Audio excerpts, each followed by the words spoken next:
皆さん、こんにちは。私のチャンネルへようこそ。経済グローバル化と国内産業の再編。経済のグローバル化は、現代社会における最も重要な経済現象の一つであり、各国の産業構造に多大な影響を及ぼしている。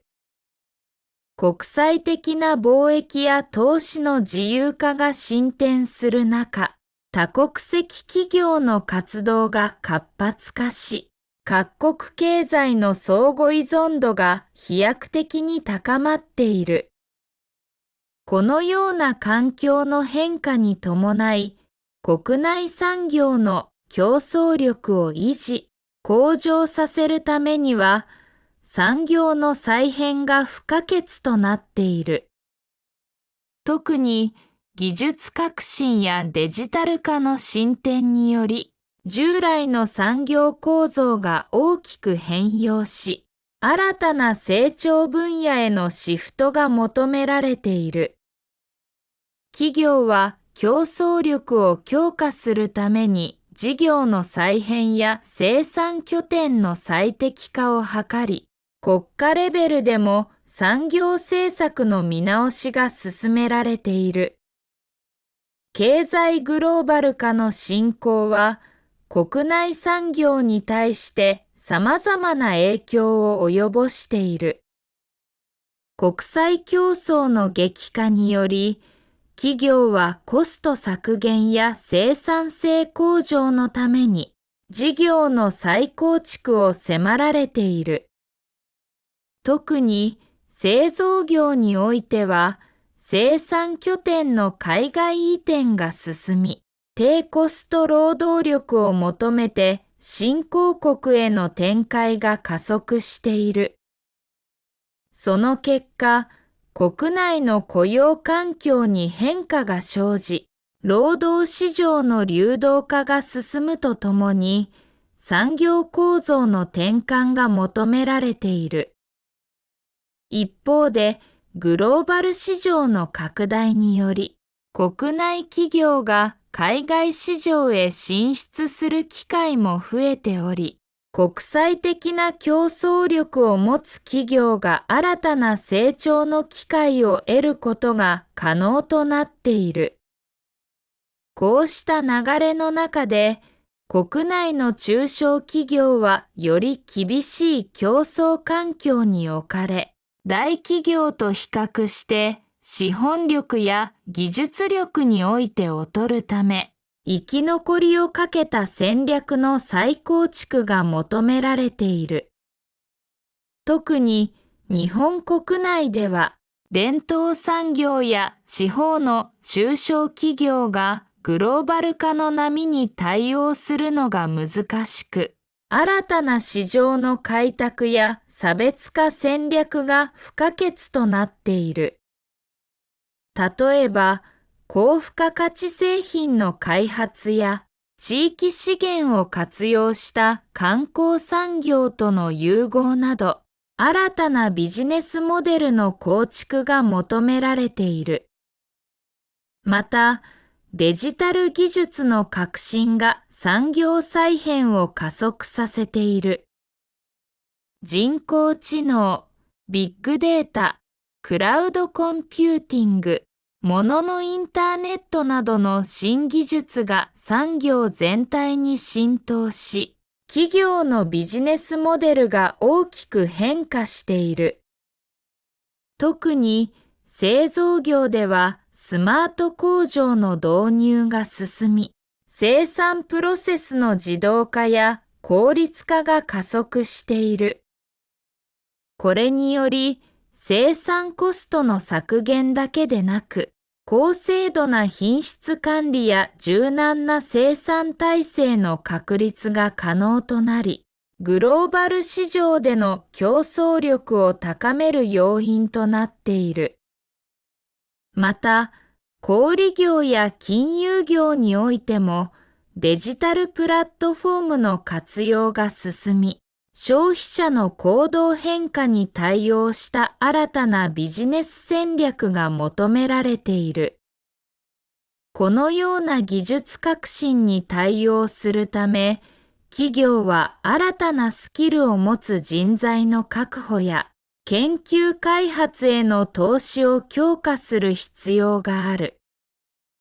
しかし、デジタル人材の不足が深刻化しており、特に日本においては IT 技術者やデータサイエンティストの供給が需要に追いついていない。そのため、企業は従業員の再教育やスキルアップを推進し、デジタルトランスフォーメーションを促進する取り組みが求められている。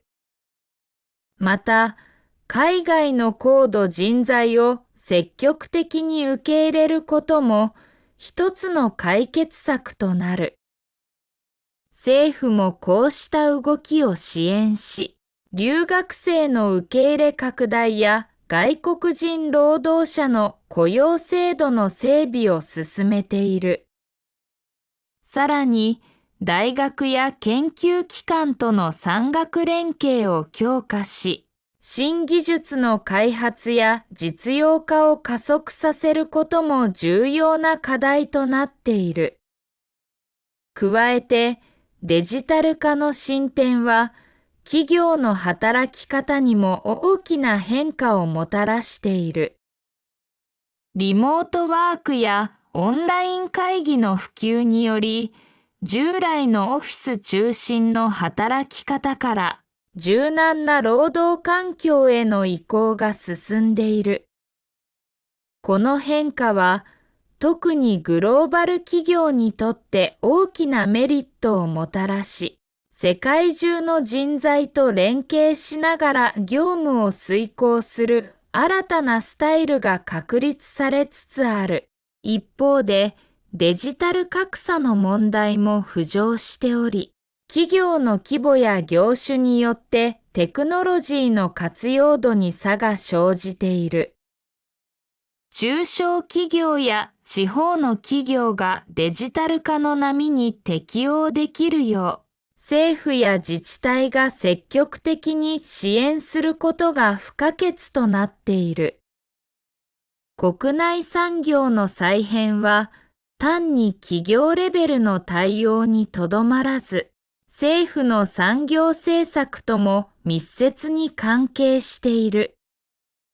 各国政府は、国内産業の競争力強化を目的として、様々な支援策を講じている。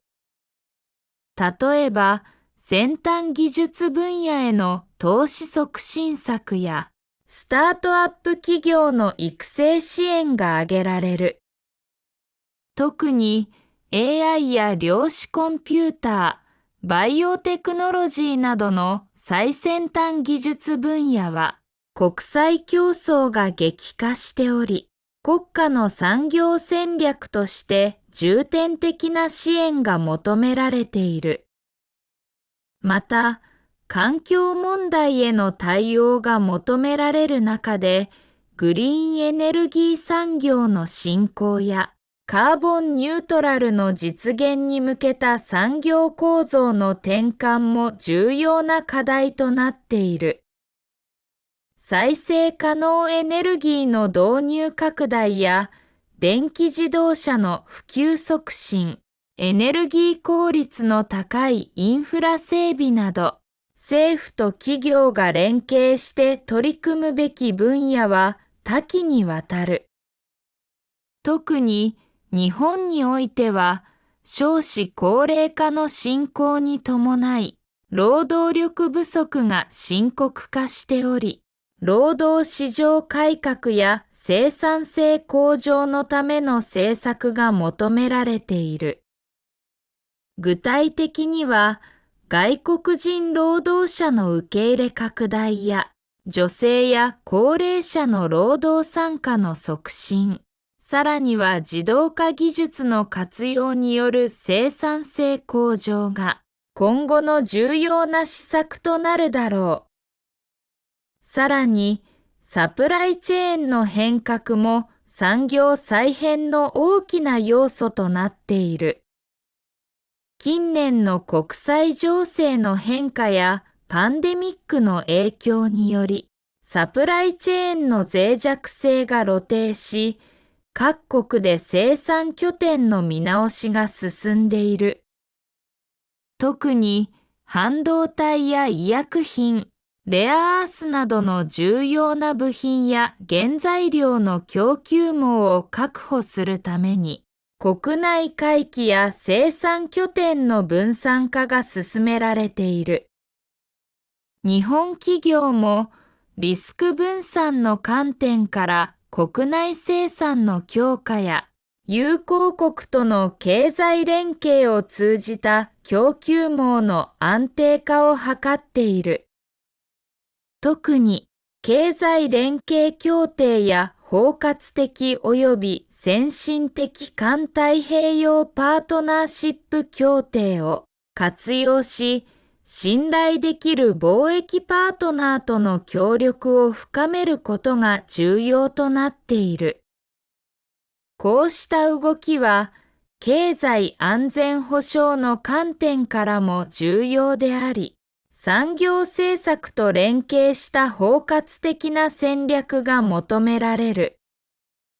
加えて、デジタル技術を活用したサプライチェーン管理の高度化も進んでおり、ブロックチェーン技術や AI を活用した需要予測など、効率的な供給体制の構築が求められている。企業だけでなく、政府もデータ共有や標準化の推進を通じて、サプライチェーンの強靭化を支援していく必要があるだろう。このように、経済グローバル化の進展に伴い、国内産業は大きな転換期を迎えている。企業は競争力を維持するために、技術革新や国際市場への適応を進める必要があり、政府も産業政策の見直しを通じて支援を強化することが求められる。今後の産業再編においては、持続可能な成長を実現するための戦略的な対応が不可欠であり、デジタル化や環境対応といった新たな潮流を踏まえた産業構造の再構築が重要となる。国際社会の変化に柔軟に対応しつつ、日本経済の競争力を維持、向上させるためには、産官学の連携を強化し、長期的な視点に立った政策と企業戦略の実行が求められるだろう。もし私のチャンネルが気に入ったら、ぜひチャンネル登録してください。では、次の動画でお会いしましょう。